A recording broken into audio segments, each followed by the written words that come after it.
আমরা তো অবশ্যই ইতিবাচক পরিবর্তন আসে দেখেই কিন্তু অঙ্কোপ্লাস্টির চিন্তা করা হয়েছিল। যেহেতু আমরা খুব সহজেই আপনারা বুঝতে পারেন যে একটা ম্যাস্টেকটমি করা মানে ব্রেস্ট একটা অর্গান, এবং এটা হচ্ছে ফিমেল একটা কসমেসিস, ফিমেল একটা আইডেন্টিফাইড অর্গান, তাই না? আইডেন্টিফাই করার মতো একটা অর্গান।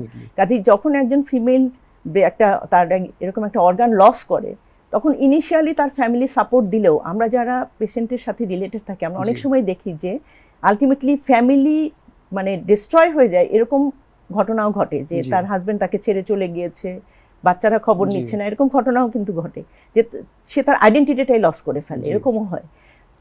এটা একটা বড় সোশ্যাল ক্রাইসিস তৈরি করে আলটিমেটলি, তাই না? তার এই যে খরচটাও বিয়ার করতে হয়, তার নিজেকে এমন কয়েকজন পেশেন্ট আছে যারা নিজেরা টিউশনি করে তার নিজের খরচটা বিয়ার করছে, তার হাজবেন্ড চলে গিয়েছে, ডিভোর্স হয়ে যায়, এরকম ঘটনাও ঘটে। কাজেই এটা যে তার জন্য একটা অনেক বড় একটা ব্লেসিং আসলে, যদি আমরা ব্রেস্টটা কনজার্ভ করতে পারি। তো তার quality of life definitely improve করবে, তার পার্সোনাল লাইফ ইমপ্রুভ করবে, তার সোশ্যাল লাইফ ইমপ্রুভ করবে, আশেপাশের সবাই জানবে যে তার এত বড় কোনো মানে লস হয় নাই, তাই না? এটা ডেফিনেটলি, এবং তার নিজের একটা সেলফ মোটিভেশন তৈরি হবে যে I have not lost anything, একটা স্যাটিসফ্যাকশনও কাজ করবে, একটা স্যাটিসফ্যাকশন কাজ করবে। সে তো অনেকের জন্য আবার ইন্সপিরেশনের জায়গাও তো। হ্যাঁ, এটা হয়। আমরা যেমন ইন্সপিরেশন হয় কেন, অনেক পেশেন্টরা আসে এখনো আমাদের কলিগরা বা আমরাও অনেক সময় আলোচনা করি, আসে দেখা যায় যে পেশেন্টরা প্রথমে এসে ওই যে ভয় থেকেই বলে যে আমরা টোটাল ম্যাস্টেকটমি চাই। আমরা যেহেতু কনজারভেশন সার্জারি বা যে কোনো সার্জারির একটা কিন্তু আমরা প্রথমে পেশেন্ট থেকে কনসেন্ট নেই যে সে কী ধরনের চাচ্ছে অপারেশন। তো অনেক পেশেন্টই চায় না, যে যখন শুনে যে রিকারেন্স হতে পারে, রিকারেন্স কিন্তু ম্যাস্টেকটমির পরেও হতে পারে, যেটা বললাম। তো ব্রেস্ট কনজারভেশন করলে হচ্ছে একটু মানে ঘন ঘন হচ্ছে ফলো আপে আসতে হয়, যে 3 মাস পর পর ফলো আপে আসতে হয়। তো ম্যাস্টেকটমি হলে হয়তো আসতে হয়, কিন্তু মানে অত একদম ম্যান্ডেটরি না, যে এত ফ্রিকোয়েন্ট না। তো পেশেন্টরা হচ্ছে যে তখন একটু ভয় পেয়ে যায় যে ব্রেস্টটা রয়ে গিয়েছে, এটা আবার ফেরত আসতে পারে।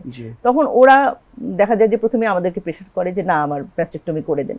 এরপর যখন ম্যাস্টেকটমি হয়ে যায়, এবং ম্যাস্টেকটমি করার পরে আবার অনেকে চিন্তা করে যে ম্যাস্টেকটমি করে দিলে আমার হয়তো পরবর্তী চিকিৎসাগুলো লাগবে না। আমরা যতই বুঝাই যে ব্রেস্ট ক্যান্সারের চিকিৎসা কিন্তু মাল্টিমোডাল, মানে এখানে আমার ইন্টিগ্রেটেড মাল্টিমোডাল বলি আমরা সবসময়, যে surgery is a part, chemotherapy লাগে, রেডিওথেরাপি লাগে, তারপরে হরমোন থেরাপি লাগে, এবং আজকাল ইমিউনোথেরাপিও লাগে।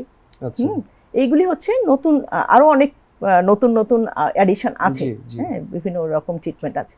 তো ওরা চিন্তা করে যে না হয়তো ক্যান্সারটা রিমুভ করে দিলেই আমরা অনেকখানি রিকভারি করে ফেলবো, কিন্তু দেখা যায় যে যখন একটা লিম্ফ নোড পজিটিভ আসে এক্সিলাতে, তখনও কিন্তু ওদের রেডিওথেরাপি দিতে হয়।